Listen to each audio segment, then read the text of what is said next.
পদ্মলোচন ভারী জ্ঞানী ছিলেন, কিন্তু আমি মা মা করতাম, তবু আমায় খুব মানত। পদ্মলোচন বর্ধমানের রাজা সভাপণ্ডিত ছিল। কলকাতায় এসেছিল, এসে কামারহাটির কাছে একটি বাগানে ছিল। আমার পণ্ডিত দেখবার ইচ্ছে হলো, হৃদিকে পাঠিয়ে দিলুম জানতে অভিমান আছে কিনা। শুনলাম পণ্ডিতের অভিমান নাই। আমার সঙ্গে দেখা হলো।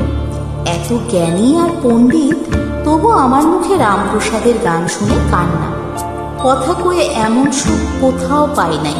আমায় বললে, ভক্তের সঙ্গ করবো এ কামনা ত্যাগ করো, নচেত নানা রকমের লোক তোমায় পতিত করবে। বৈষ্ণব চরণের গুরু উৎসবানন্দের সঙ্গে লিখে বিচার করেছিল।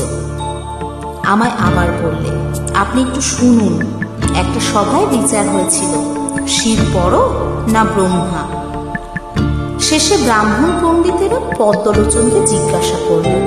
পদ্মলোচন এমনই সরল, সে বললে, আমার 14 পুরুষ শিবও দেখে নাই, ব্রহ্মাও দেখে নাই, কামিনী কাঞ্চন ত্যাগ।